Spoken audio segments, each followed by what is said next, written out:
Thank you, Diane.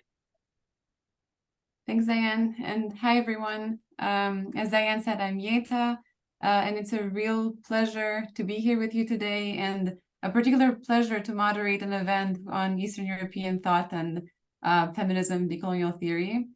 So thank you very much for joining.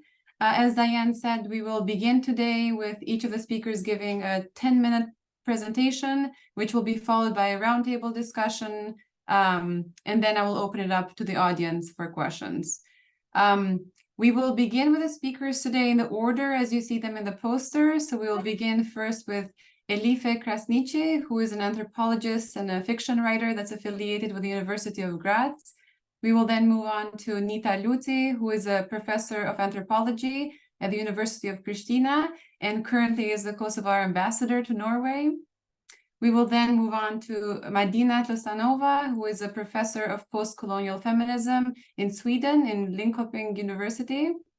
And then finally, we have Adriana Zaharijević, who is a senior research fellow at the Institute for Philosophy and Social Theory at the University of Belgrade. So I'll give the floor to Eli, and then we'll move on to Nita.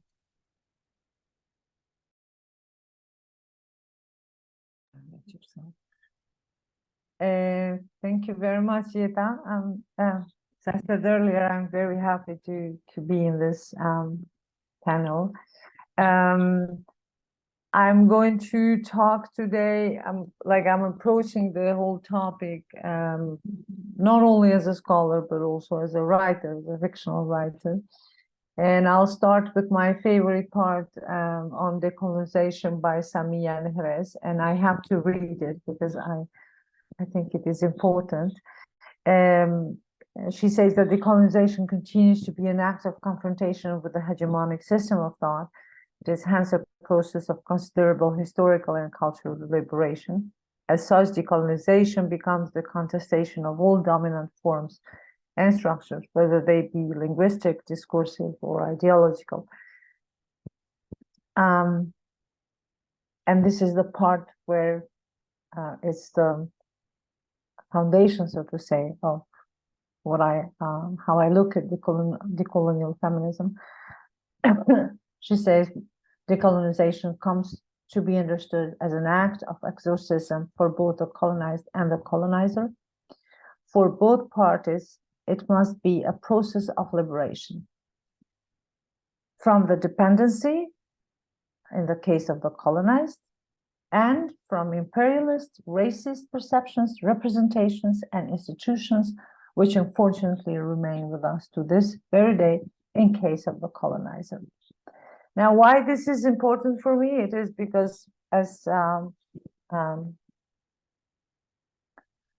Nehrez says, this liberation from the part of the colonizer did not happen, and we see this in the Balkans. So my focus is specifically in the Balkans, and actually there is no glimpse of hope that this decolonization will happen soon, because the democracies, regardless how brittle they always were replaced with stabilocracies. I don't know how to pronounce it. A very useful term in political sciences, which shows how the autocrats in the Balkans produce constant crisis in order to show that they are the ones who are keeping the situation stable. And on the other side, the European Union has also to do some of the decolonization liberation itself, precisely because it helps these autocrats to keep countries stable by intervening in crisis events. Now, having said this, we talk about decolonization, and then the question comes, can it be a decolonization in places where there was no colonization? And regardless how you answer this topic, which angle you decide to answer this topic,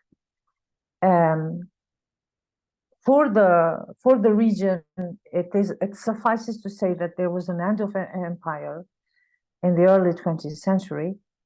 And in case of Yugoslavia, there was also colonization. And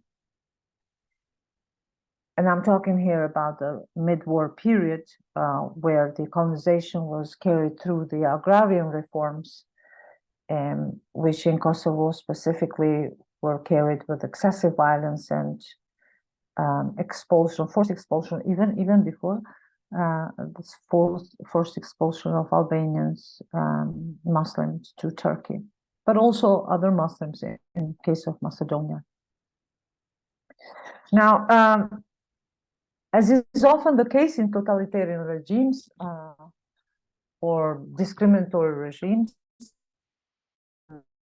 and inclusion into the state structure of society is considered as a gift from the state. But their exclusion then is blamed on their cultural traces or cultural features. And this happened in many levels. There was a knowledge production, this epistemic injustice, and here I'm thinking of some anthropological work. One to mention is Vera Eli, a prominent Croatian anthropologist. When she writes in 1976, she writes about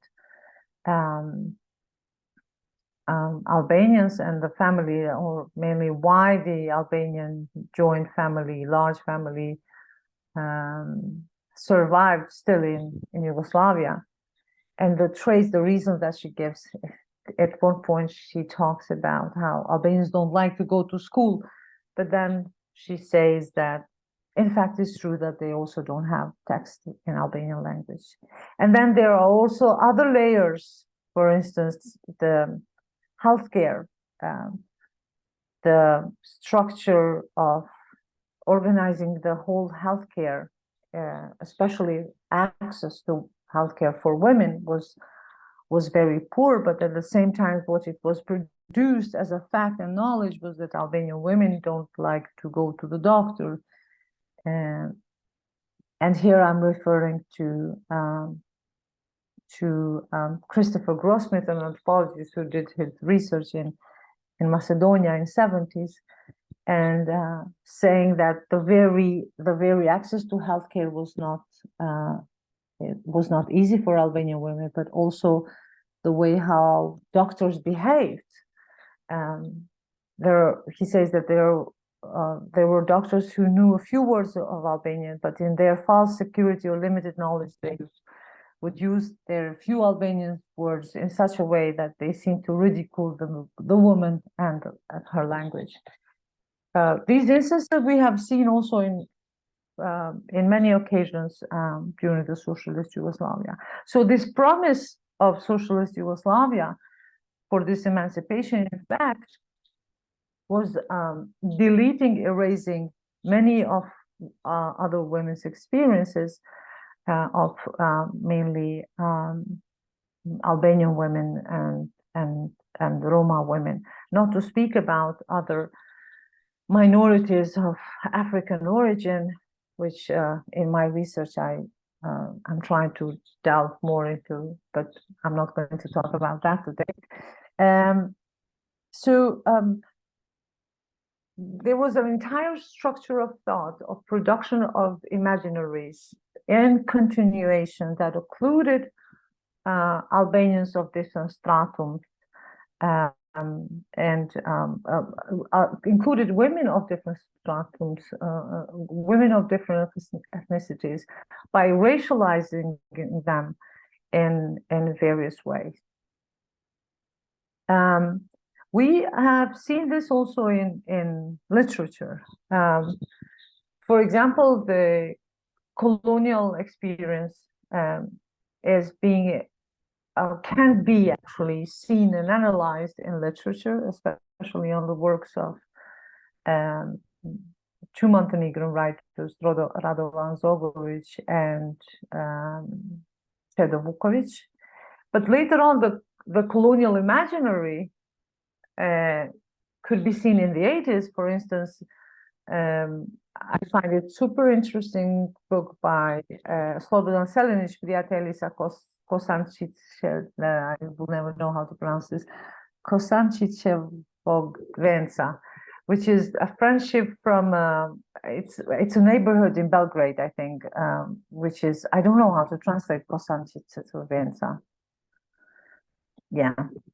And it's so interesting to see how the author describes this friendship between an Albanian and a Serbian, and how the Albanian is hypersexualized and has problems, or as the author portrays him, the ways of sitting, which is more of a description of orientalized way of sitting. Whereas the Belgrade guy was pale, aristocratic, and also brittle. Yeah. So this kind of, it's fantastic how much they fall into this cliche of imagination of the other. But we're talking about 1981, a book that won a prestigious Serbian award called Nina Grada. Now, you may ask me, but even before that, like all these attempts, some may call it state feminism, some may disagree with that. I think that I would really like to use the François Ferquet's term, civilizational feminism. This was also in Yugoslavia by trying to remove all the traces of Ottoman legacy, which was the veil. And regardless how much I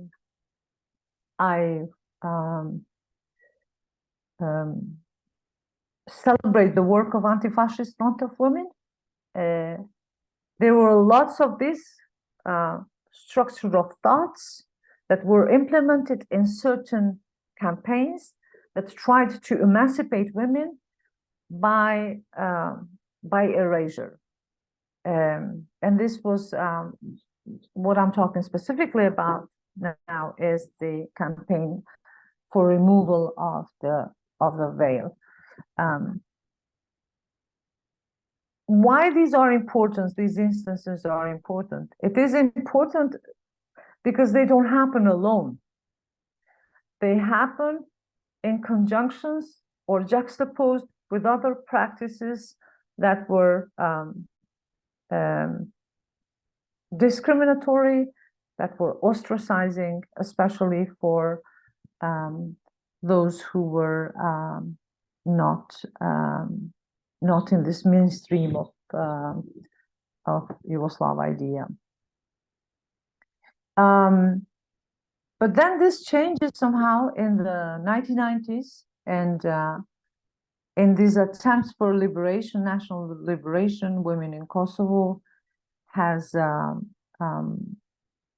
had in many instances their feminism was way more inclusive than their feminism in 70s was. For example, in 1978, the first Yugoslav Feminist Conference did not actually, at least from the evidences that I have, from the sources that I have, there were no Albanian women participating, or no Roma women participating, or no Turkish or other minority. Although Yugoslavia at that time had this idea of ključ, the key, which would be some sort of a attempt for positive discrimination. This was not the case in 1978 conference. Okay, it has been 12 minutes. I'll stop it here. If you have any thoughts to wrap up, I don't know. No. Yeah. Okay. Well, thank you so much. And whatever remaining thoughts you did not get to share now, hopefully during the discussion. Yeah. Thank you so much, Eli. Nita, I'll turn it over to you now. Okay. Thank you so much, Jeta. Hi to everyone. It's really nice to be here. So Eli said she would present both as a scholar and a writer. I don't know if I can present both as a scholar and a diplomat, but maybe in an undiplomatic way. I'll start off with, this was not a plan, but I'll start off with something that I that I witnessed today, which was very interesting as kind of an entry to this. And there has recently been a launch of a new Women, Peace and Security Index, which looks at how proximity to conflict and so forth, for example, within the frame of the WPS agenda, can tell us what it can tell us about women's equality in society. Let's see, put it this way. And there were certain comments about this index because it created some weird or it created some strange measurements, right? For example, the United Arab Emirates were coming up high in certain fields and very close to Canada. And so the idea was like, how can the UAE be so close to Canada, but we know that these are very kind of different societies and that sort of thing. And I posed the question that perhaps in the design of these indexes, that the knowledge and the perspectives of knowledge hubs from outside of, let's call it heuristically the global north, could have also been included and could have also been consulted in giving this picture and producing this picture. And this comment was entirely ignored, right? So this was not an issue. The comment became, well, being that this index produced conversation and discussion in Kosovo, then actually we reached our objective, which is to create conversation and debate. So we've actually now inspired you with our knowledge to have this conversation and therefore address all the different ways in which you are lagging behind on gender equality. And I think this nod specifically to me is very telling of an ongoing hierarchy of knowledge production that the whole frame of feminist decolonial analysis or perspective would have to take or would take. Because I would also want to go to what, to refer to what Eli was saying. Can we talk about decolonization in spaces where there wasn't an actually existing colonialism, if you wanted? Because I do have the worry that certain terms, when used ahistorically, can then become everything and then lose in some of the potential for critique and for what they set out to do. However, but it's also telling of the fact that despite a kind of what we would historians might call, based on the historical evidence, real existing colonialisms in the past, we exist within an epistemology that is non-reflective and produces the same kinds of relationships, and not obviously not only linguistically, right? Both spatially and materially in all kinds of ways. So it also at the same time, I think, would, at least from my perspective, would require us to look into the new projects that are being thought of in the current moment in order to understand or in order to excavate certain paths through frames that have not been used in the past, right? So former Yugoslavia, the socialist Yugoslavia, would have been interpreted and analyzed through nationalism, ethnic war, conflict, and post-socialism. And now there's the idea that perhaps what we need to do is to imagine another kind of Yugoslav studies, or to embark upon an analysis of the non-aligned movement, and that this gives us a critical perspective into that history and into those histories and paths that we've left, that we haven't attended to. However, I have the fear that what we're doing, or not what we're doing, what what is created through these new kind of fields of study is a reproduction of the very same frames of the reproduction of the very same erasures that we had seen and we continue to see in the treatment of those past through other analytical frames of analysis. And as Elias also pointed out, certainly Kosovo, at least, maybe in other spaces too, but this is, obviously where I've done my research, is that Kosovo presents itself as a good example of how those erasures have occurred and the persistent misrecognition that has occurred and that occurred. That there is a persistent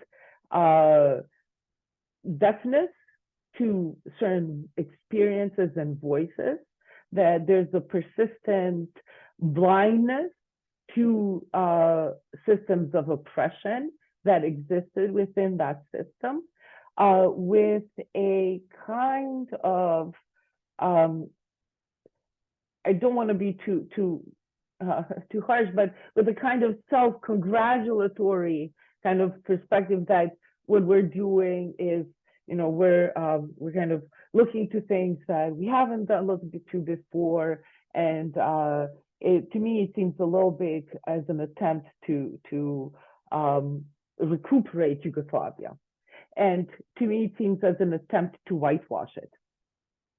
And I'm not sure that this is what we necessarily need. Now, maybe I'm being too critical, but this is then an invitation to have this conversation. However, despite so many ongoing publications, conferences, roundtables, and so on and so forth, all of these have not actually given any evidence, at least not to me, that they are in any way producing something different, that they are perhaps interested to hear from the margins or the periphery. And so this then, I think, in a way, allows us to argue for the relevance of a post-colonial feminist perspective to talk about the history of the Balkans, and in its past, the history, and then also the current moment. Because for a very long time, my thinking had been that this is more of a methodological kind of perspective, right? Based on, in a piece a very long, quite, a few years ago, Verdry and Shari have argued that similarly to the methods that post-colonial theorists have used, we can look to state socialism and analyze and interpret it. The archives are opening. So these are kind of new, interesting moments, relevant moments to use what post-colonial scholars have utilized to understand other spaces and other political structures. But it seems that that kind of methodological invitation is not enough, and that there is ample sort of evidence for us to argue that we can actually use this kind of frame, especially because I think and then to put it within the context of maybe how specifically what feminism has to do with, or how it's experienced on the part of scholars in Kosovo specifically, or even an activist, that theories, that feminist theories that have most spoken to many of us actually are those of Black feminists, of their kind of trajectory and their journey, especially in the context of the US, right? In the critique that they produce to both second and also then third wave feminism at the same time. And that in many ways calls for this, okay, time check. I'm out of time. So maybe to say that it's an interesting moment, it's an important moment for having these conversations, that have previously perhaps not existed before. Dan asked us, I think that was really good, that the answer we gave to Dan's question, have you been to has there ever been a conference on sort of post-colonial feminism in the Balkans? And we said, no, not as much. Maybe we don't know, maybe, right? We weren't part of it somehow. So this tells us that there's perhaps a need to look into that a little bit more. But yeah, I'll stop here. Thank you. Thank you so much, Nita. Okay, I'll turn it over to Madina. Thank you very much. Well, I guess I will turn the conversation a little bit in a different direction, because I don't really have the right to speak about the Balkans, because I'm not from the Balkans. I never studied the Balkans. I'm not even European to discuss any kind of, connection with decoloniality, between decoloniality and Europe. So I guess my connection would be as somebody who used to be called, or is still called and considered, a decolonial feminist, although my relations to decoloniality and decolonial collectives all over the world are becoming more and more problematic, and I would like to address this maybe. The second and third decades of the 21st century have witnessed a major decolonizing boom. Under the slogan of decolonization, we witness how disciplines, concepts, organizations, sensibility regimes have been thoroughly reimagined. But I think that in many cases, decolonization task is interpreted in a very shallow, mechanistic way, assuming that it's possible to reach some kind of idealized decolonial condition of anything, of a university, a museum, a gender regime, or a nation state, whereas it's impossible, because an axiomatic decolonial premise is that decoloniality is an open-ended process and not an attainable outcome or result. Sadly, the fashion for decolonial has resulted in trivialization of decoloniality and its losing of its political edge and its ethical edge, as well as its initial call for a double critical and self-critical stance and sensitivity. And this is what I would like to say a few words maybe about. Additionally, and in connection with that, decolonial rhetoric has been easily hijacked in the recent years by various starkly different actors, including the extreme right, populism, nationalism, neo-imperial discourses, authoritarian regimes, as well as status quo liberals and neoliberals. And this is also a problem that decolonial thinking has to address. Moreover, there are also some internal issues, contradictions, limitations in academic decolonial thinking that have demonstrated themselves particularly clearly in the last several years. And I think they require serious revision and self-reflection on the part of decolonialists. These limitations prevent decolonial thinking from offering any convincing models of worlding today, and sort of widen the gap with decolonial social movements and decolonial bottom-up activists. First of all, academic decolonialism enters the scene, so to say, at a very uneasy moment of the collapse of the state socialist system and discrediting of this socialist utopia, the last grand social utopia of the 20th century, and the arrival and the assertion of neoliberal global capitalism as the only legitimate narrative on the planet. A group of, as you know, mostly Latin American and diasporic researchers who came to be known as Modernity Coloniality Collective formulated first ideas in this rather grim context of partial defeat and the realization of the impossibility to implement ideals of equality and social justice just now. Conceptually, they were also entering the scene when post-constructivism had already become normative, and they were able to fit into this general epistemic modality of discarding of any, grand universalist ideals, utopias, and master narratives. Bitterly aware of the impossibility of reaching this idealized, decolonized condition anytime soon, decolonial thinkers have concentrated instead, as you all know, on reflecting on some loosely bound, pluriversal, relational, differential, locally grounded patterns through which decoloniality has emerged as an open process, again, and not as an attainable or even definable result. This decolonial refusal to spell out the elements of any future utopian society is actually an intentional stance, which makes it at the same time vulnerable to and open to critique. Decolonial framework starts with this deep disenchantment with the state as an institution, both in its post-neocolonial and indirectly in socialist versions. Indirectly, because for the first 10 years, decolonial thinkers never addressed this, the question of socialism and socialist narrative and post-socialist narrative and how they relate to it. It also reflects an effort to transfer the struggle into the knowledge production and distribution sphere, and later, as we know, to aesthetics, to aesthesis, but to not address or avoiding to address directly economics, not preparing for any revolutionary fight for independence with some clear positive result in mind. Instead of that, attempting to work with people's minds, with the way we think, right? Aiming for a slow changing of the way people kind of react and see the world and themselves. The latter is much longer process and subtler process, but finally we are seeing its results. They're evident today. But at the same time, certain kinds of especially academic decolonialist thinking, including feminism, have drifted further and further away from the actual ongoing local struggles for land, for languages, the autonomy. And as a result, globally, I think there is a problem. There's a growing gap between decolonial thinking and praxis, which is contradicting the basic decolonial premise and opens the door for this kind of trivializations, appropriations, and depoliticization.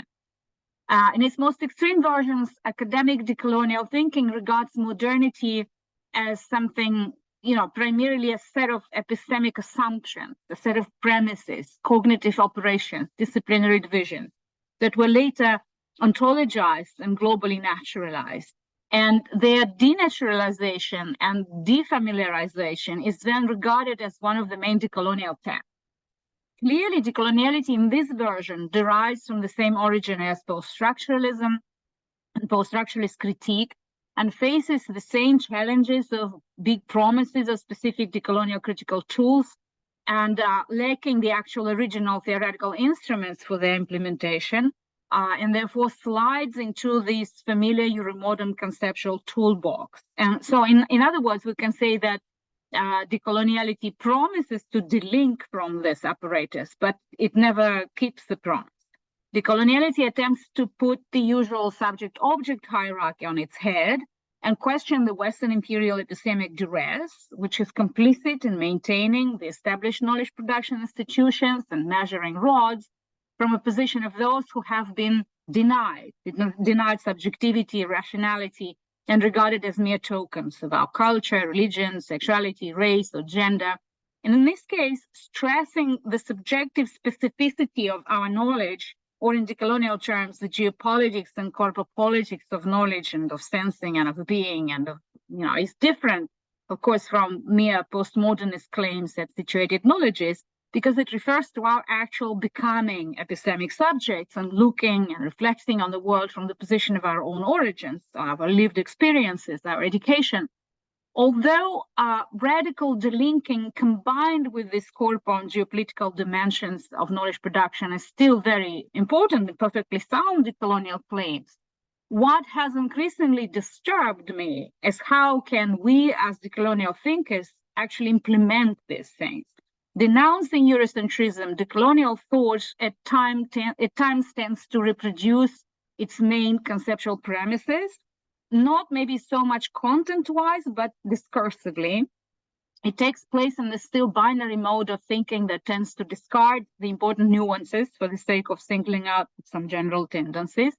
This urge leads to homogenizing and effectively demonizing the collective West, often as a convenient rhetorical gesture rather than a seriously grounded argument. This tendency is also expressed in temporal models that problematize linearity, yet still reproduce the progressivist historical scheme, although maybe sometimes with a focus on a eulogized past. A focus on knowledge production and aesthesis makes the colonial critique broader and more profound than the previous anti-colonialism of the Cold War, as it aims to question the terms and not the content of the conversation, Yet again, this ideational bent is also what makes decoloniality vulnerable. It is too often and easily translated into the language of mainstream critical theory, in fact, reduced to it. A mistake of the mainstream appropriators of decolonial thinking is largely that they hijack its frame and main concepts, main terms, yet take themselves out of this structure, out of this thinking process, effectively delocalize their argument in the familiar Eurocentric mode, and never stress actually in what capacity are they applying decolonial thinking, why are they using it. One more thing, and the last thing that I need to mention here is double critique as a decolonial tool that was subsequently forgotten and needs to be restored now, urgently. Double critique comes from the works of Moroccan thinker and writer Abdelkebir Katibi, in whose formulation it targeted both Eurocentric or Orientalist discourses and ethnocentric local ones. Thus, double critique refuses to see only one enemy, the homogenized West, for example, and idealize anyone who is criticizing this imagined West.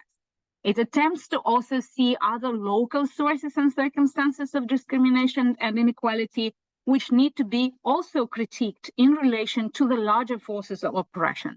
This approach denies binaries and attempts to maintain multiplicity, complexity, impure entanglements instead, each of which remains a subject of critique. This is important.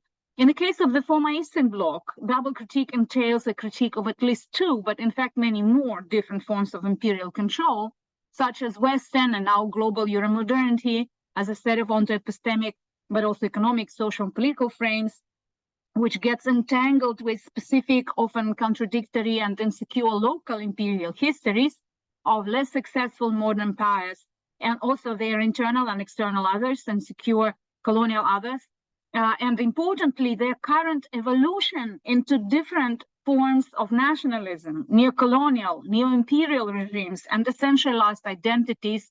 So the double critique then is targeted at both the historical trajectories and current traces of various imperial, economic, cultural, political, and ideological influences, and that the often contested developments of the post-dependence nationalist imaginaries that often prefer a one-sided victimhood stance by erasing certain imperial and colonial histories. So struggling to understand why and how decolonization of everything paradigm gets stuck today, a very important insight, I think, does come from the experience of the former Eastern Bloc, East Europe and Southeast Europe, the Balkans. The post-socialist history allows to complexify and problematize the decoloniality narrative, place it within a specific historical, political, social, and cultural context of the Cold War, decolonization, the collapse of the socialist system, then the upsurge of the global neoliberal capitalism with its initial idea of end of history and turning of the former Second World into a void. However, this would be a one-sided trajectory, neglecting the multiple entanglements of the state socialist and later post-socialist histories with the other major global narrative of the second half of the 20th century, the anti-colonial narrative and later post-colonial narrative.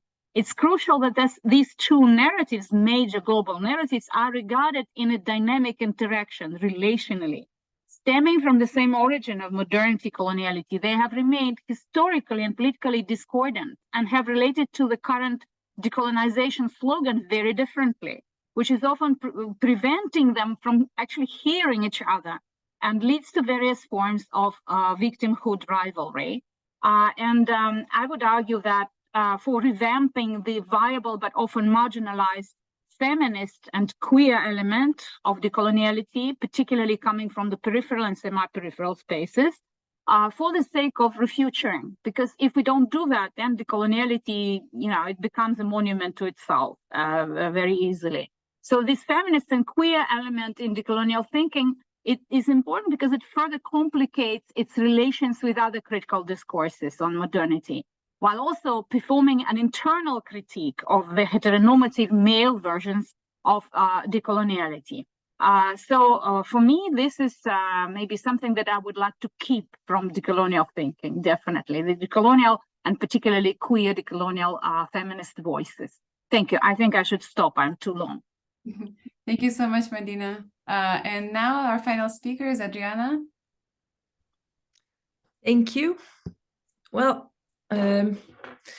maybe I will go in a little bit of another direction, and maybe I will try to combine the Balkan and the Yugoslav talk with Eastern European one. And I have to start with a confession. I don't consider myself a decolonial thinker at all. I rather see myself as someone who wanted to probe the location, to push through the barriers of the location. And in my case, that's Belgrade, Serbia, Western Balkans, SEE, etc. I got really puzzled and angry when I read Veronika Wörer's research on how little has been published in the relevant journals by ourselves. And by that, I mean the Eastern Europeans. And I wanted to somehow fight that and see how closed those doors really are. On the other hand, I thought it would be more effective, productive, but also more fun and sisterly if that's done somehow together, if we read and cite people from Lithuania, Poland, Albania, Bulgaria, our fellow post-socialists. Of course, two things come to mind. We in the post-socialist space can read one another and do communicate more generally, most often in a language none of us speaks as our mother tongue, that is in English. Although Eli and Nita live close by, I understand them only in a language we all learned and struggled to learn as our second, sometimes even our third language. Also, those relevant journals are almost never those published in any of the post-socialist countries, even if people publish in those journals produced in post-socialist countries in English. Therefore, in order to become known to one another, to do something together, even if that's only citing, reading one another, we have to speak the lingo, and that's the lingo of science, theory, but then also feminism. We always apply to the West, and then not to all of the West, but only to the anglicized one, even if we want to speak to one another, which we unfortunately do all too rarely. And for that reason, I'm particularly grateful for this event, because it provided us with precisely one such opportunity. Clearly, I'm also a little bit at a loss about what the decolonial means, as we, merely by choosing to publish in English, already play by the rules of a willfully colonized subject, a dilemma not unknown to the early post-colonial thinkers. I am a subject doubly colonized by the demands of communication in a language not my own, and by the rules of the spaces where I aim to put my ideas in the open, as well as by the requirements of the ruthless publish or perish motto that organizes the neoliberal academia. Our locations somewhere in the world disclose this position even more than our hardly pronounceable names. To decolonize would perhaps be to go in the direction of reclaiming this position, speaking from it, often in a form of a double speak, as Ralica Muharska, Bulgarian feminist theorist, described the way we in the Eastern Europe speak feminist tongues. Through conscious pushing its boundaries, not as an academic hero individual who managed to elbow oneself into the wide world, but with others who reclaim that position together. I'm aware this sounds utopian. In a way, it is a project for the future, which we can and maybe should master now. Almost 35 years after the fall of the wall, we could venture on to this next phase of our conspicuous existence, which is still a neither nor. I said yes to this talk because I recently wrote a text for the volume co-edited by Gavin Ray and Emma Ngala under the title Philosophy Across Borders, and it meant any borders. The border that is the subject of that text, my text, is a feminist one, the body. And not just any body, but a body locatable, as bodies always are in their materiality, somewhere on the map. I heeded Adrienne Rich, who in her notes towards the politics of location, urges us to understand how a place on the map is a place in history within and from which one is created and tries to create. She wants us to begin, and I quote, not with a continent or a country or a house, but with the geography closest in, the body, end of quote. This text was written in the early 1980s, at the time when the fictitious category of woman, as Rich says, the faceless, raceless, classless category of all women, came to be seen as the creation of white Western self-centeredness. A politics of location entails the abandonment of unlocated and unlocatably universal woman with a capital W and its body, and demands active participation to build a white Western feminist consciousness that is not centered on itself, which is a worthy political aim behind the notion that sisterhood is indeed global. But what about philosophy? Can philosophy speak like that from within the bodies, from certain kinds of embodiments that we are? Isn't precisely that what the feminist philosophy strives to be about? So I ventured to usher what the bodies normally do. They always come in time and space. Bodies are not nowhere, but now here, abandoning the Cartesian view from nowhere and its bodiless subject, whose I think, therefore I am, functions as a template for the philosophy proper. I relied on Beauvoir's introduction of the temporality into what a woman's body is, a situation, a becoming. The bodies are, however, not only invested with time, they come with a location as they move in space and belong to a place, and they also, and very importantly, depend on available infrastructures. And I think this is also what Eli was talking about in her contribution. In a world divided by different physical infrastructures, themselves dependent on the histories of coloniality of power, racialization of humans, and exploitation of bodies, labor, and land, aware becomes a matter of pertinence for thinking as well. Thus, it is not only that the body and the knowledges produced and voiced from within it are situated. Their location also counts in terms of how they are produced and how clear or muffled their voices are, and the standard of clarity also being defined in a certain where. Mignolo and Madina Tlostanova proposed an important modulation, which I found particularly important, and that is, I am where I think. To remind you, my question with which I started was where we are when we think from within our bodies. If we are where we think, where are the Eastern European feminist philosophers? Certainly not in feminist philosophy companions. Since 1997, Eastern Europe has not appeared as a region that does something differently or is merited with a separate existence. Perhaps that is a right thing. The whole idea of the transition or the transformation was to transform ourselves from the East into the West.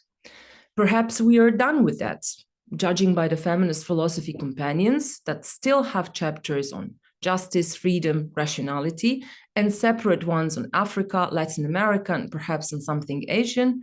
The transition is over. We have either become the West, and also our infrastructures for thought are Western, or we have been erased and made invisible.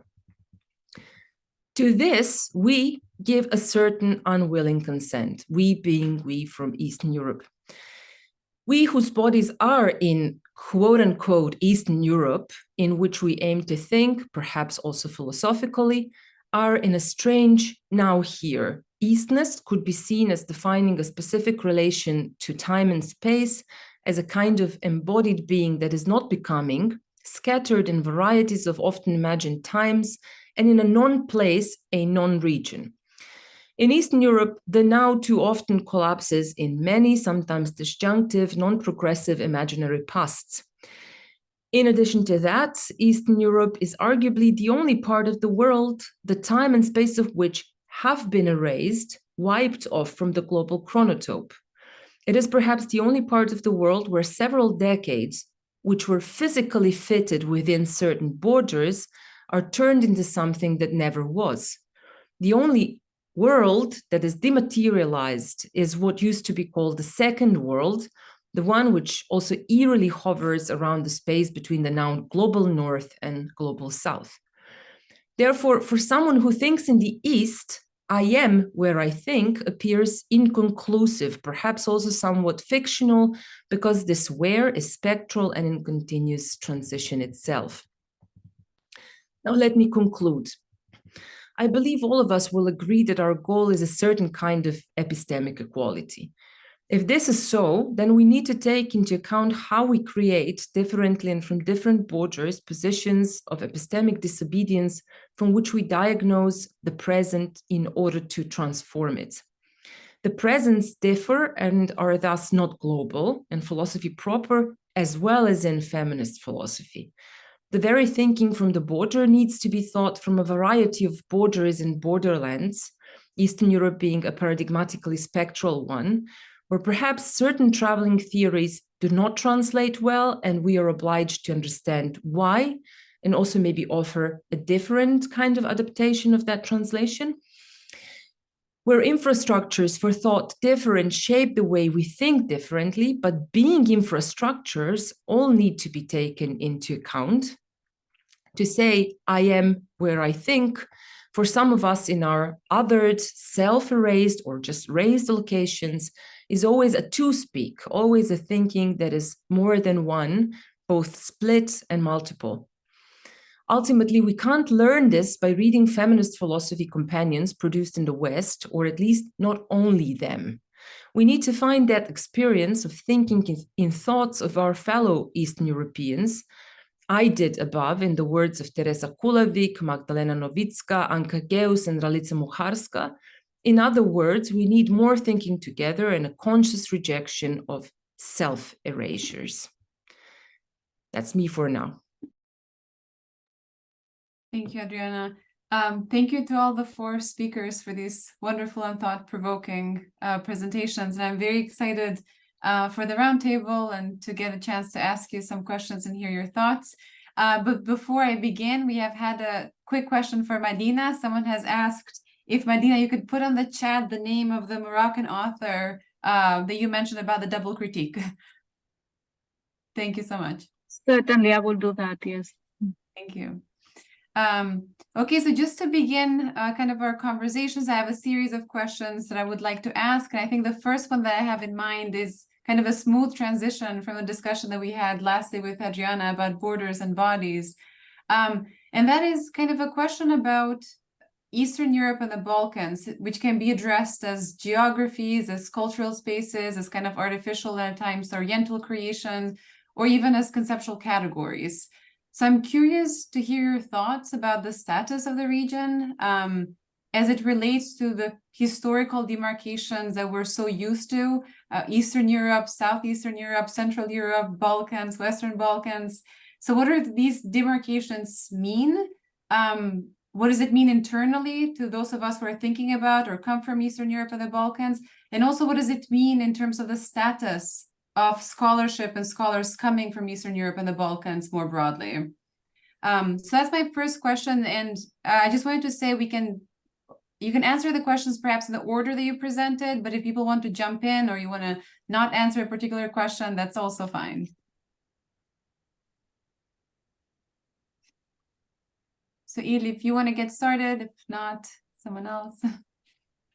I don't know if I can answer these questions, but I'm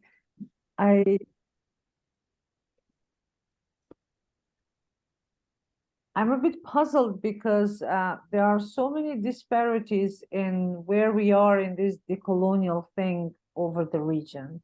Mm-hmm. While we are still trying to dig in archives to tell some, to somehow correct this colonial knowledge production, some other parts are in a different level of their engagement, even theoretically. For me, I'm obsessed in decolonization in the sense that the power, the source where the power comes, has to decolonize itself in order for the process to happen. But then I'm also puzzled with the language that we use within academia, which makes me think that sometimes we need to decolonize academia from academia, because the language sometimes hides more than that it reveals, you know.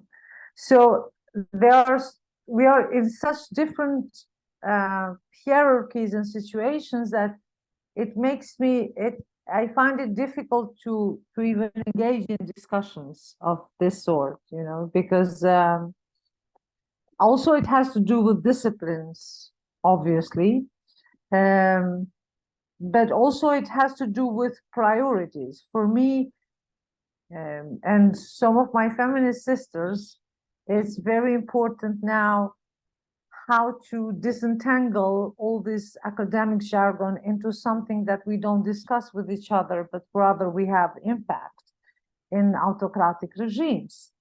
And how do we involve radically, since democracy is not working, obviously, you know. So, I mean, I don't know if I have the luxury, you know, not to ask the question, what do we do about it, and what is our role as the colonial feminists, you know? So I don't know, like for me, borders in this respect have no meaning, because each border I cross in this space is just another form of exercise of violent power. So you see, like I don't have an answer. Thanks, Eli. Maybe one of the other speakers wants to jump in. Were we going in the same order? Or no? Yeah, we can do that. Yeah, perfect. Well, maybe to answer Adriana's call in some way to engage with this, I am where I think. You know, one thing might be to start by locating this space, right? What is for you, Adriana said it's the body, right? You want to think through the body. And maybe you can share with us later your text so that we can read it. I would really appreciate that. But maybe for me and for other feminists with whom you know, like Eli or Linda or other people that we communicate with and we produce or aim to produce together, is that the location is also very traditionally geographic, is that I am where I think, and I think through my location in Kosovo and what Kosovo is and how it's named. And so recently, for example, there's what I think a really interesting new conversation that will be published, edited by Charna Berkovic. And there was this one process, you were saying Kosovo instead of Kosovo, and then one of the editors say, well, no, it's not with an A, it's with an O. And she said, well, I think they know where they're from. And I think, you know, these interventions, I think, become really important, not just in this case, but of the fact of us speaking to each other. And as you said, to kind of think together outside of that erasure, whatever these multiple erasures have been. And perhaps we are now so scattered that the places where we think from are many, both physically, theoretically, in terms of disciplines, in terms of politics, in terms of the activism and the practice that we engage with, that we might actually embark on this kind of thinking together of what are these places from where we're thinking about. However, at the same time, you know, and just to finish quickly, Jeta, with, you know, where these spatial political geographies are, you know, it's also that Europe has, for such a long time, been in such a venerated location in many ways, right? Through political, social identifications and so forth. And it's a highly effective, also historical imagination at the same time. The erasure that Adriana was referring to, right, of this history that goes kind of missing, that everything was kind of an accident, and now we're returning to the normal course of time, to the normal course of time, history's progression, has created all kinds of slippages that has made it difficult for feminists as well to unpack the past of their practice, of their political engagement. And this is something that Eli was, I think, also talking about. How do we make sense of? How do we talk about women's political activism and engagement in Kosovo, which was very different from what maybe came out of the anti-fascist women's movement, which in many ways had this particular gaze towards Albanian women whom they saw on many instances as colonized by their men. So it's in a way then they joined this thing of, as Spivak would say, of, saving these women from their men, right? Although, right, brown women from brown men, but in many ways in former Yugoslavia, it was about saving Albanian Roma Muslim women from their Albanian Muslim Roma men. And this position of having that civilizational kind of power of socialist modernization on the one hand was both emancipatory, but at the same time oppressive. And this is where my doubts about the Yugoslav studies and the non-aligned studies, and I'm not saying it's irrelevant or it shouldn't happen, is that I am very concerned as to how, because of the misrecognition of language, because whereas in former Yugoslavia, most spoke the variant of what was then Serbo-Croatian, very few ever spoke Albanian or would even engage with any kind of Albanian language production, whether it was literature or theory or whatnot. But Gani Bobi actually engaged with Frantz Fanon to talk about the need to design, to develop a sense of self-subjectivity and to think about culture and politics in Kosovo specifically in its work during the 70s and 1970s and 80s. And this is entirely misrecognized, right? There is a recognition that, oh, yeah, I know you were kind of the periphery and, you had cheap labor and we came and we dug a lot of minerals and a lot of fruit and vegetables and we turned it into commodities which we exported into these, markets. But, okay, like what else? What else are you going to say about this oppression, right? That will recognize that you were a periphery, but you're in none of our archives, you're not in any of our texts, apart from the fact that sometime around World War II you lost your tales, right? Which is what was being written by the Serbian Academy of Arts and Sciences. So the amount of introspection and reflection and, if you will, decolonization that needs to occur is enormous. And I see no sign that this is actually being taken seriously.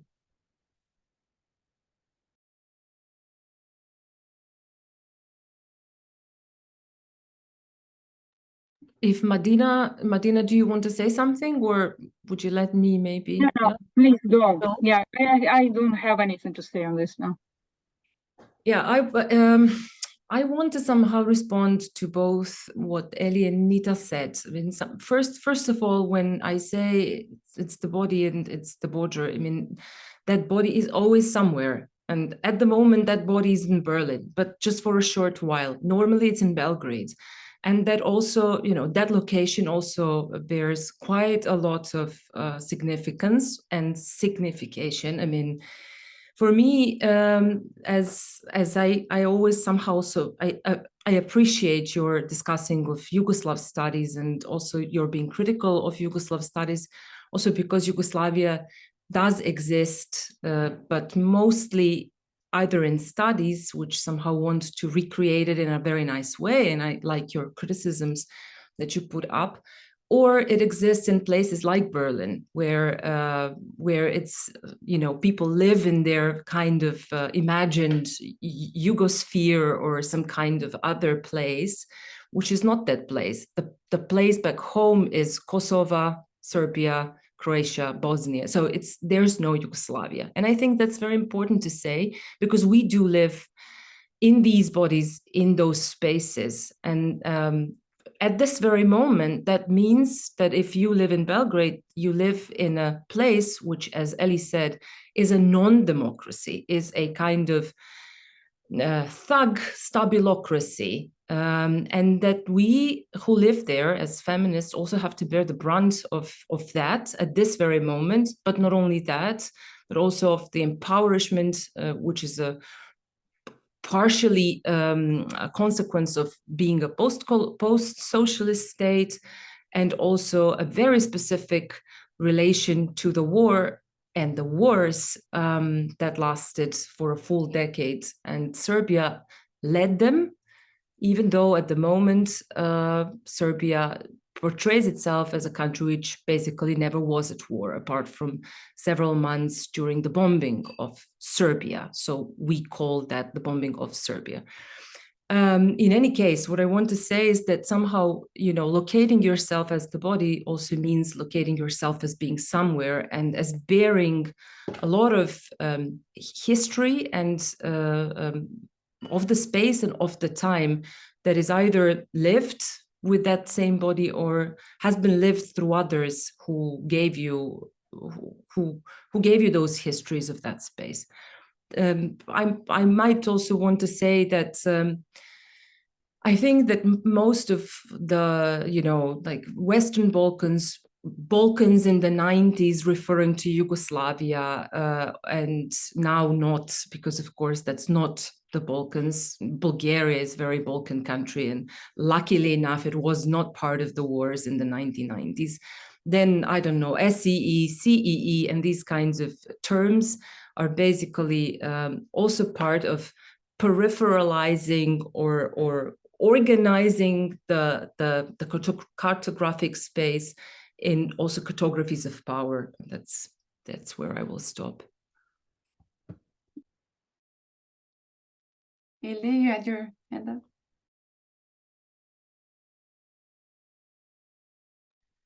Yeah, well, this is also what I'm going to say now is part of what I wanted to end my presentation with, that bad timing, structure, and organizing over time. But this is one of the things going back to this, the bodies and here and there and autocratic regimes and especially thinking of 90s and how feminists has collaborated in the 90s in former Yugoslavia. And I'm sorry that now, because we are three of us from former Yugoslavia, we're somehow directing the conversation toward there, which is not fair at all. But I cannot talk beyond this space because, yeah. We have worked and collaborated, and even in that solidarity, there were some cracks there because of colonial imaginaries towards Albanian women and all that. However, lots has to be celebrated there.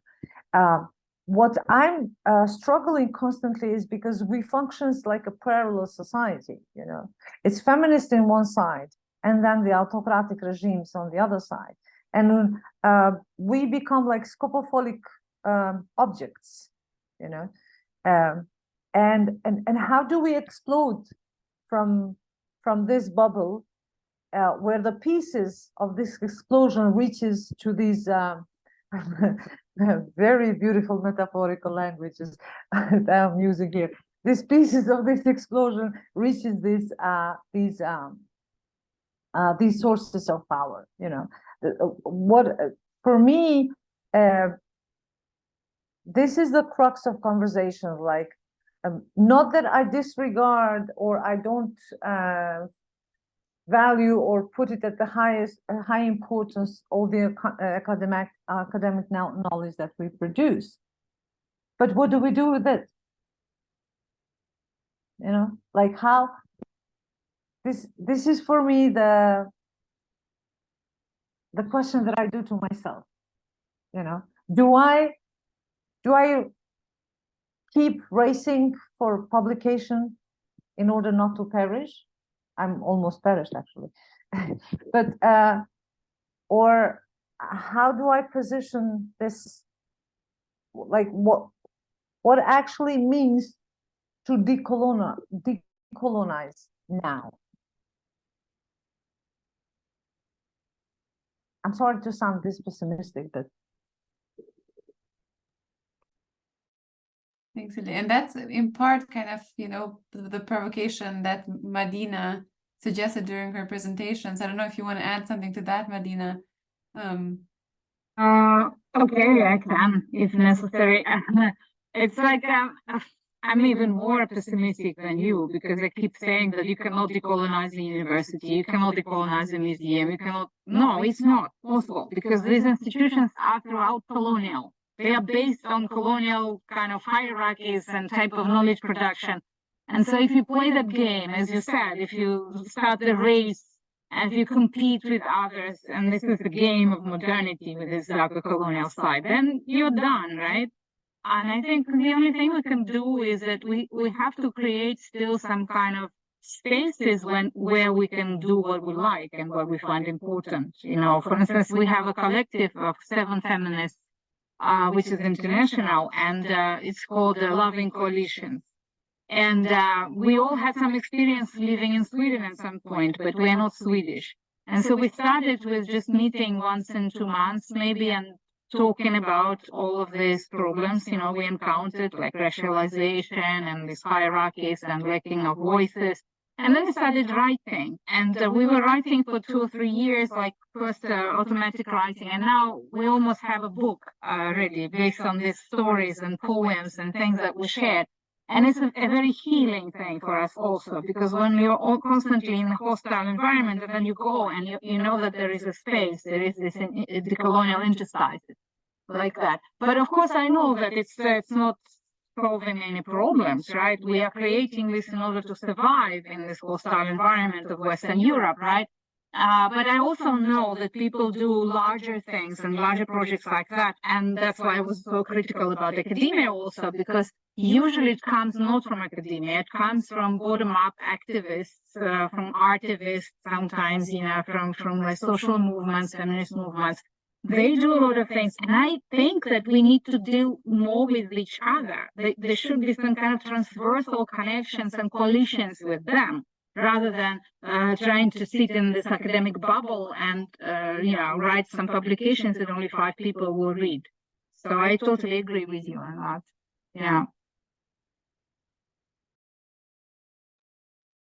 Thank you, Madina. I guess to follow up on this, so I've heard a lot from all of you about kind of the limitations or even the impossibilities of decolonization. And I'm curious kind of to ask about the flip side of that, and whether there is anything constructive when we think about the possibility of decolonial theory or even just feminism, and thinking about these questions from the perspective of Eastern Europe, whether it's Russia, the Caucasus, the Balkans. Is there something, in a sense, particular about how feminism is thought, how decoloniality is thought from these regions in relationship to the particular, whether it's self-determination struggles, feminism there, even the context of the wars, etc., that might, in a sense, either be, as Madina was suggesting in her talk, critical of decolonial theory as it's thought now, or unique and particular from these regions?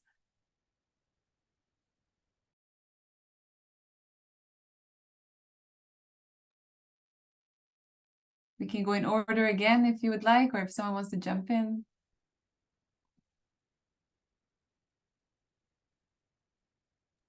Eli, you're muted. yeah.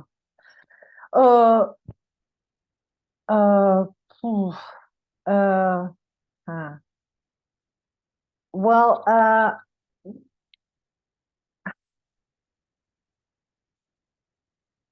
yeah, it's kind of difficult to find constructive things at this time where we are now, generally,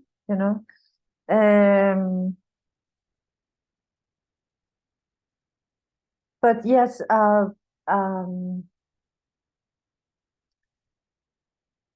we need to be radical, but I don't know how that exactly radical takes place, and that's the only way, that's the only hope that I have, you know. We cannot really, unless we dismantle completely these, and even if we create these parallel societies, let it be, you know. Otherwise we will be like hamster in a cage, you know. So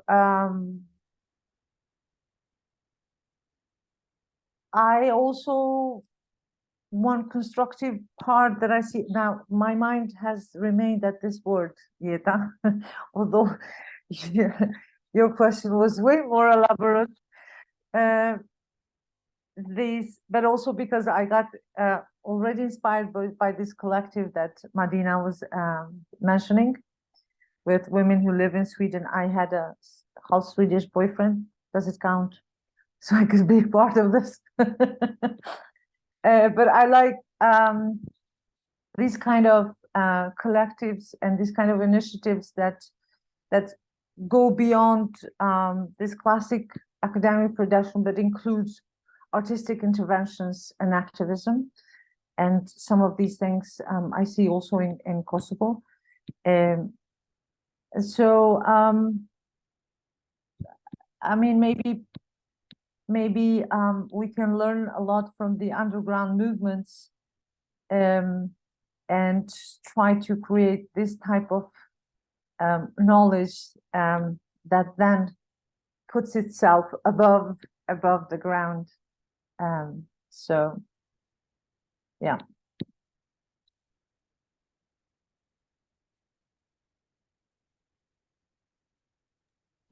Okay, we're doing this in order. I'm not sure about this perspective that it's unique, right? Or whether it has to be unique for it to somehow. I'm not sure, because again, like, I think it would have to do with, now speaking as an anthropologist, sort of how we're thinking about uniqueness and culture and the particular and so forth. So I think that's kind of a difficult and then a slippery kind of slope. However, we can talk about, obviously, particular histories, but also connections, right? So if Coca-Cola was being produced in Kosovo in the 70s and Swiss Army knives were being made there for export to Switzerland, that already tells us that despite the argument that post-collapse of socialist states, the so-called transition begins, these spaces were, especially for socialist Yugoslavia, was not separate from the global capitalist economy, right? It wasn't that, just because I think this became produced by what Adriana was saying, this erasure, that historical erasure. So the idea that now the transition to capitalism, although very often it was called to democracy, begins, is when you return to history. But these economies were connected. I think I saw earlier, Chiara, I think she's also here, she's talked also about these connections between women in former Yugoslavia and South and Latin America, who were having relevant conversations. So spaces that might seem to us that were separate and not in communication actually were, but they also have to do with the kind of knowledge that we've excavated. Now, it doesn't have, because the particularity, I think, question might somehow mean that it's isolated. That's at least how I perceive it. So I think there was a lot of connection. There was a lot of conversation that we might want to seek out, that becomes relevant perhaps more, and that we show that there's a longer genealogy to the kind of solidarity that maybe, or the kind of connectivity that we're talking about creating here. Yeah, if that makes sense.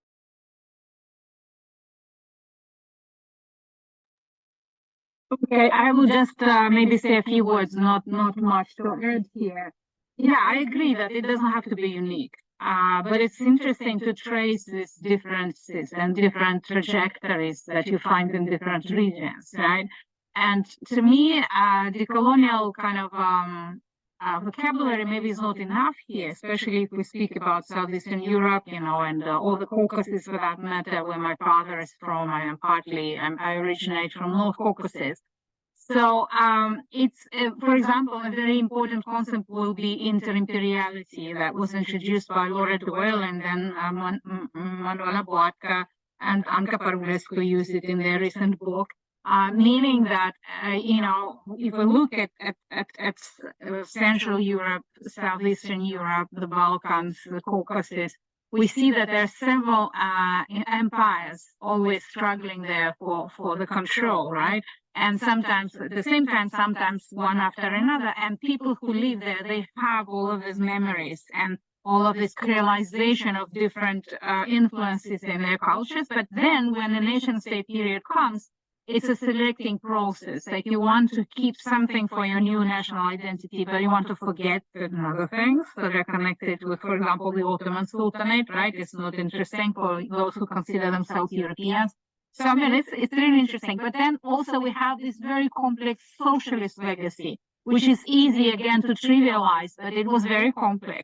And on the one hand, we had, of course, this, specifically orchestrated soft power things that were connected with propaganda and this artificial connections with the global South in order to win it and make it socialist. But people themselves, on their own level, on the bottom-up level, they were also looking for this coalitions, and there's so many books that were written in the last 10 years, as you know, on that, coming from many former socialist countries. Also, my colleagues here in Thurton University, Yulia Graskova, she wrote a book about this connections with women in the Soviet Union and the global South, the third world then. So all of this cannot be just dismissed. And I think that it's not that we have to revamp it. Of course, we can't, because it won't work that way. And we don't want to revamp socialism the way we had it. But at the same time, the idea of having coalitions bypassing the Western control, bypassing the control of those who tell you if you can produce theory or not, is a very important thing. And so that is that we have to reinvent somehow. And I think there are certain things that prevent us from doing it. It's not our fault. It's just a general tendency today that people, they divide into smaller and smaller groups, and each group is defending their position, and they're not really interested in other people and genuinely not interested to learn about the other. And that is very hard to overcome. But this is what modernity, coloniality wants us to do, because it wants to divide and rule, right? And so that's why we are made to be like hamsters in the cage, yes, instead. Yeah, sorry. No, thank you very much from me as well, because you said several very important things that I would just say. So I would insist that what we need to do somehow is to get together somehow. As I said, that is really, I wanted to say in reference to what Eli said about being radical and wanting to do something apart from very often faking it at various kinds of academic conferences and places where we are exchanging things in the language of academia, hiding many things, or simply not putting them out. I think that we are really still working at several levels here, one of which is an academic one. And I think that instead of producing cleavages and different kinds of groupuscules which are not understanding one another, it would be really revolutionary, it seems to me, to get together. And and what I find as something which might link and make those connections is not just the history of socialism or pronging out of the then called third world through non-alignment, which is then again a particularly Yugoslav experience, but the fact that we did live under socialism and that we know well what living under post-socialism or under the regime that comes after entails. I really believe that this should be a meeting place for many of us. And that we have to do, by both Nita and Eli were saying that we need to dig into archives. We need to understand one another. We need to also start to speak finally. There is only one word that I can say that at least 3 people here would understand. This is Vale Mandarit, and I should know more than that word, right? So we need to do something with erasure, as also Nita was several times saying. But I also think that we need to do something on the affective level with the feeling of humiliation, which is, I guess, one of the major feelings that we very often share. Sometimes that's the double humiliation, where one is humiliated just by being, part of Europe, but not quite, or not at all. And then also in your own region, as Eli and Nita were saying, where you feel that there was not enough or not at all conversation, such as in the 1978 conference, where I am very proud of that conference. It was the conference when there was a Iron Curtain, and it happened in the socialist world. There was feminism in socialism, maybe even socialist feminism, but who was there? That's the question. And why only those? And why those few? And why they were also speaking in very academic and very socialist allowed, so to say, language. Although I'm now listening to them, I'm very happy that they did. And finally, I want to say, also referring to what Eli said, because Jeta asked us what can we show to the world, that Serbia can function as that exemplar of the country of which Eli was speaking at the start, saying that the colonizer, that it's a double process, that the colonized needs to get liberated, but not without the colonizer also becoming liberated. And I would say that the present day Serbia is precisely the country in which there's not only that there is no liberation, but there is a kind of victimization of a symbolic colonizer or a real colonizer.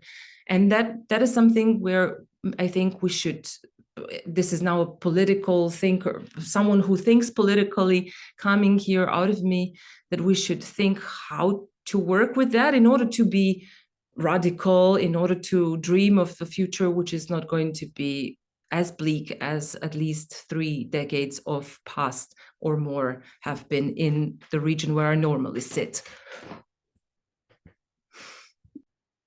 Thank you so much. To kind of, I guess, continue on the point that Adriana stopped, to think about the possibility of solidarity and getting together and connection, whether it is more broadly kind of transnational feminism or in the region, the question of history, right, that Adriana brought up is really important. So I was interested to hear your thoughts about kind of the role of memory, right? What do we do with this question of erasure that has been so present in this conversation? Or to kind of use Adorno's phrase, the meaning of working through the past. So what does that kind of look like? How do we think about the past, memory, erasure, and even access in a way to our own histories, given both psychological and physical limitations like archives in places like Kosovo?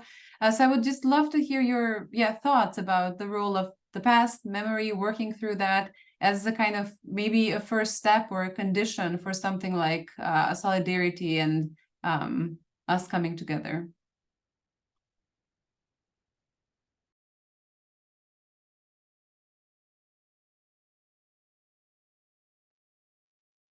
If you would like to begin, Eli, you can. If you want to forfeit, right? Yeah, well, I think I also presented some.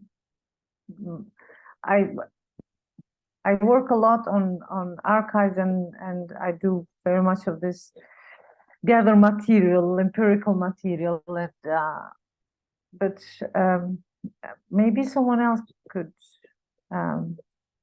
yeah, because I already said what I think about archives. That works, yeah. Well, okay, maybe to go to what Madina has been saying, which is, you can't decolonize the museum. And I think when you ask the question of memory, maybe that's my bias, but I automatically think museum somehow.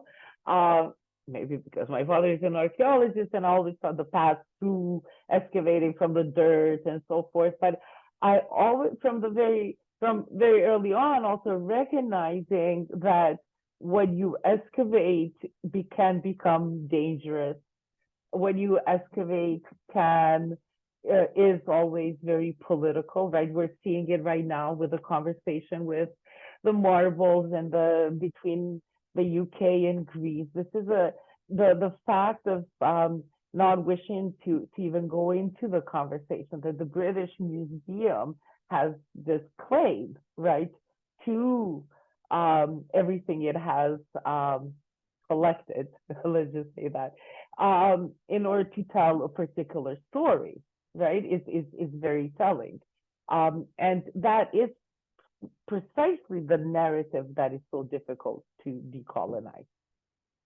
However, at the same time, memory practices can become also means through which to create these other kinds of spaces that we've been talking about. In some of the work, for example, that some colleagues have done and I've tried to do is to kind of create other kinds of ways of engaging with the past. And I think, if you look at, for example, the case of Oral History Kosovo, I think that's a really interesting platform that collects narratives and stories that are otherwise unknown, or create ways to disseminate stories that are accessible for as many people as possible. So, obviously there's that whole technology conversation there, but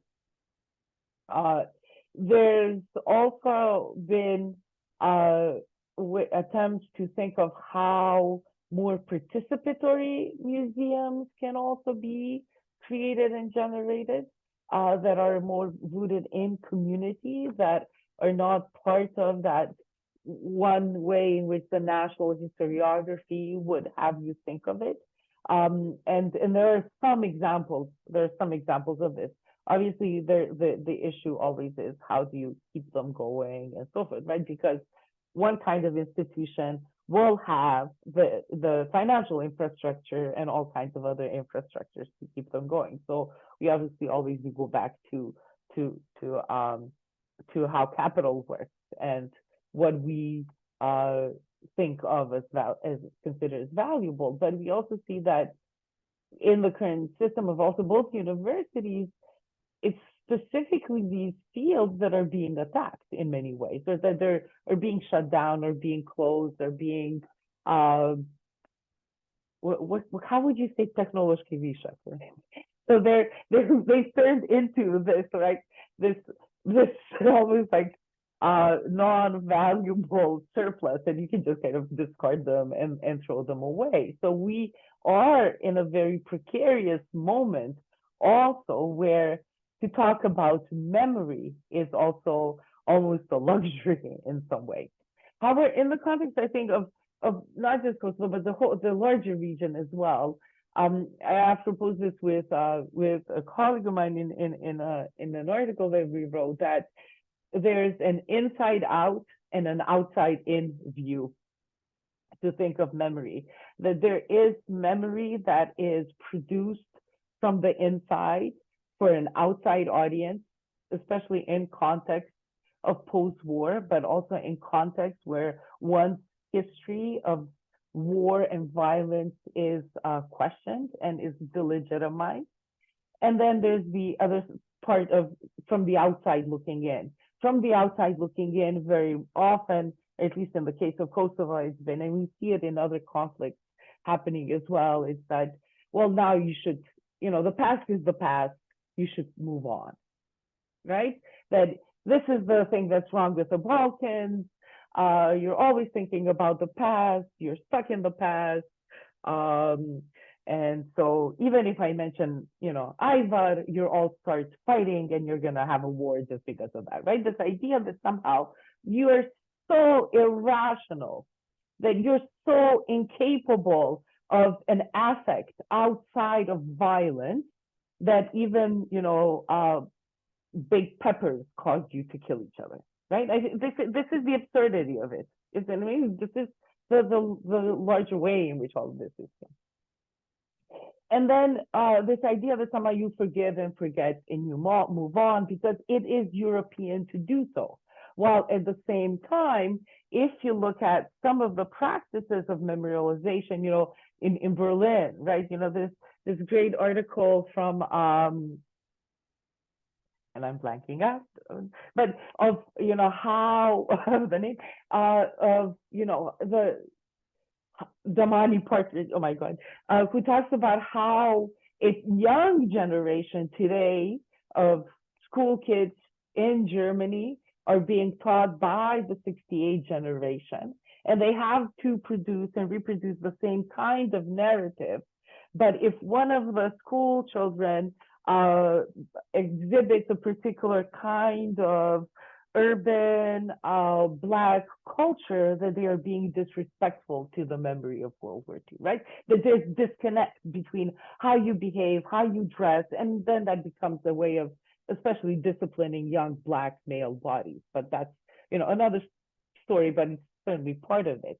So memorialization becomes also a means of disciplining particular sexualities, particular racialized groups, particular kinds of what are deemed as culturally inappropriate stories or behaviors and so forth. I know that there's been a lot of conversation in our region about how memory is this space through which we will reconcile and we come to some kind of resolution about the past, but memory has also been a vehicle for discipline, has also been a vehicle through which to implement specific civilizational kind of, I don't know who used, I think Eli used this term, projects. And although it can become a site for critical education, they are also sites of exercising particular kinds of knowledge and power at the same time.